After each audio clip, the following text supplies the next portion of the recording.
विषय आज का है कि निराकार परमात्मा नाम रूप से न्यारा नहीं, उसका नाम रूप से सबसे न्यारा है। सबसे पहले तो निराकार को समझना पड़ेगा। निराकार का मतलब क्या? निराकार का अर्थ ये नहीं है कि जिसका कोई आकार ही नहीं। निराकार का मूल अर्थ है जिससे सब आकार निकले हों, जो क्रिएटर है, रचयिता है। निराकार यदि हम कहेंगे उसको तो फिर उसकी जो रचना है वो भी निराकार होगी, क्योंकि निराकार से निराकार ही निकल सकता है। तो परमात्मा यदि निराकार है तो परमात्मा ने जिस सृष्टि को बनाया वो भी निराकार होनी चाहिए, किंतु वो सृष्टि तो पूरी तरह सबको दिखाई दे रही है। फूल हैं, नदियां हैं, तालाब हैं, पशु हैं, पक्षी हैं, पांचों तत्व स्पष्ट रूप से दिखाई दे रहे हैं। इसका अर्थ यही है कि वो भी आकार में है, लेकिन तत्वों में जैसा नहीं है, हमारे जैसा नहीं है। शक्ति को जो पैदा किया है, जिस शक्ति से आपका शरीर खड़ा है, उस शक्ति को जो शक्ति देने वाला सर्वशक्तिमान है, वही तुम्हारा बाप है, वही तुम्हारा पिता है। ये सारा झमेला इसी बात पर है, हम खुद को नहीं जानते, खुदा के बारे में बात करने चल दिए। हम खुद को ही नहीं पहचानते, मैं कौन हूं। सबसे बड़ा अद्भुत रहस्य, सबसे गुह्य बात एक ही है। सारे धर्म, वेद, पुराण, कुरान, उपनिषद, दर्शन, जितने भी ग्रंथ हैं, इतने ग्रंथ हैं कि ये कई हाल भर जाएंगे, ग्रंथों की कमी नहीं है। इतना ग्रंथ किस पर लिखा गया? एक परमात्मा को जानने के लिए और आत्मा को जानने के लिए। अभी भी ग्रंथ पर शोध किए जा रहे हैं, जितने भी विद्वान आ रहे हैं वो लिख रहे हैं अपनी तरीके से, लेकिन कोई नहीं समझ पा रहा कि मैं कौन हूं। जिस दिन ये पहेली, जिस दिन ये रहस्य का उद्घाटन हो जाएगा, उसी दिन सारा विश्व एक सूत्र में बंध जाएगा। फिर किसी को ये बात करने की जरूरत ही नहीं पड़ेगी कि परमात्मा निराकार है या साकार है। ये सारा प्रोग्राम राम राज्य के लिए रखा गया है, और राम राज्य तब आएगा जब रावण मरेगा। रावण कहां बैठा है? रावण राम के अंदर नहीं, रावण यहां 800 करोड़ जितने लोग हैं उन सब के अंदर बैठा है, और वो जब तक नहीं मरेगा तो राम मंदिर में राम तो आ गए, लेकिन राम राज्य को लाना है तो हर आत्मा के अंदर रामचरित उतारना पड़ेगा, तब राम आएंगे। और वो रामचरित तब अंदर आएगा जब सब हम जानेंगे हु एम आई, मैं कौन हूं। यह प्रश्न ही राम राज्य लाएगा। इसका उत्तर निकालो, मैं कौन हूं। इस पर बोलना चाहिए सबसे ज्यादा।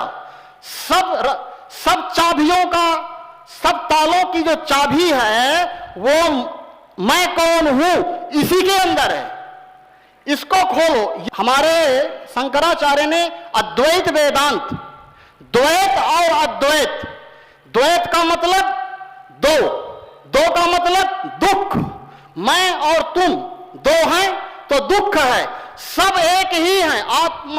आत्मना सर्वभूतेषु, चाहे वो हिंदू हो, मुस्लिम हो, सिख हो, ईसाई हो, ब्राह्मण हो, क्षत्रिय हो, वैश्य हो, शूद्र हो, अमीर हो, गरीब हो, जब तक सबके ऊपर समदृष्टि नहीं आएगी तब तक राम राज्य की परिकल्पना कितनी संगोष्ठी करो, कितना भी बोलो, संभव नहीं है, नहीं है, नहीं है।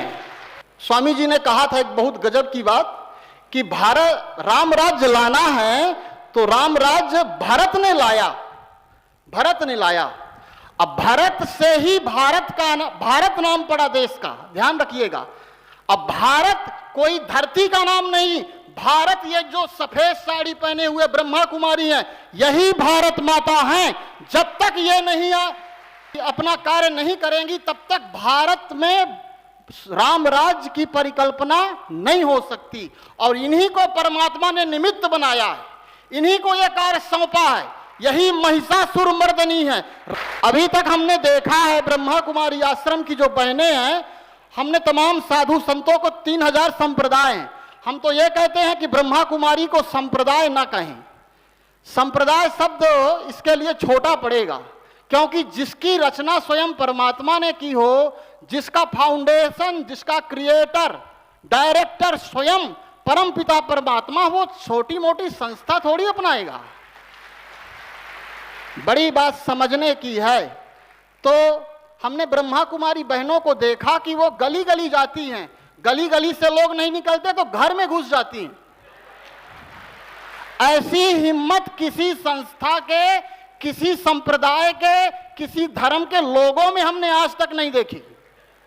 इतनी हिम्मत, और हिम्मत देने वाला कौन है? स्वयं महाकाल सर्वशक्तिमान। उसी के बल पर यह किसी से नहीं डरती। ऐसी मात्र शक्ति भारत माता को हमारा कोटि कोटि अभिनंदन, सत सत प्रणाम है। उन्होंने इन्हीं माताओं की ही महिमा गाई है। तो परमात्मा अपना कार्य करा रहा है और एक अंगुली से कोई चीज उठाई नहीं जा सकती। मुट्ठी बंद होगी तभी कोई चीज उठाई जा सकती है। और हम सब जब एक होंगे, और एक मत तभी होंगे जब हम अपने को ये छोड़ दें कि हम किस जाति के हैं, किस धर्म के हैं, किस संप्रदाय के हैं। एक संकल्प होगा तभी एक परिवार होगा। वसुधैव कुटुंबकम की जो परिकल्पना हमारे महात्मा गांधी और हमारे परमपिता परमात्मा शिव बाबा ने, परमात्मा ने जो वसुधैव कुटुंबकम की परिकल्पना की है, वो तभी साकार होगी जब आत्मवत् सर्वभूतेषु, यही मंत्र है, महामंत्र है। इससे बड़ा कोई मंत्र नहीं। जब तक हम सब, वस्त्र हमारे अलग हो सकते हैं, विचार हमारे अलग हो सकते हैं, घर हमारा अलग हो सकता है, लेकिन हमारा बाप, हमारा जन्म देने वाला पिता, वो दो नहीं हो सकता। वो एक है, एक था, एक ही रहेगा। उस एक को सिद्ध नहीं करना, सिद्ध करना है खुद को। परमात्मा को सिद्ध ना करें, अपने को सिद्ध करें, मैं कौन हूं। वो तो सिद्ध ही है, वो तो सत्य ही है। उस पर कोई लेप छेप लगा नहीं सकता, किसी तरह भी कोई बोले। तो हमें हमारे आदरणीय अभी जबलपुर से आए महाराज जी ने एक बात कही कि राम राज्य आएगा ही, कोई रोक नहीं सकता, कितनी भी ताकत लगा ले। क्योंकि जब राम स्वयं आ गया है राम राज्य स्थापन करने, तो रावण की इतनी दम नहीं है कि कितने देर टिकेगा। अब फिर वो एक साथ नहीं। अभी किसी ने कहा परमात्मा दिखता नहीं, हमने कहा उसके इतने हाथ, जो यही तो हैं हाथ जो दिख रहे हैं, वही है। शिव ही शक्ति के रूप में अवतार लिया है और वो अपने शक्ति के रूप में काम कर रहा है। जिसे अपनी आत्मा दिखाई दे गई, उसको उसकी शक्ति स्पष्ट दिखाई देगी। हमें चारों तरफ उसकी भुजाएं ही दिखाई दे रही हैं। वही है, वही इस कार्यक्रम में यहाँ पर सबसे बड़ी अध्यक्षता कर रहा है। और राम राज्य हम ये मंच से कह रहे हैं, और हम तमाम अपने कथावाचक, अभी एक वक्तव्य सुन रहे थे चैनल में, कृष्णचंद्र ठाकुर जी भागवत के बहुत बड़े कथा वक्ता हैं। उन्होंने 1400 कथाएं कम से कम की हैं। उन्होंने ये कहा, किसी ने उनसे पूछा कि अभी लोग कह रहे हैं कि कलयुग का विनाश होने वाला है, आप इसके बारे में क्या कहते हैं?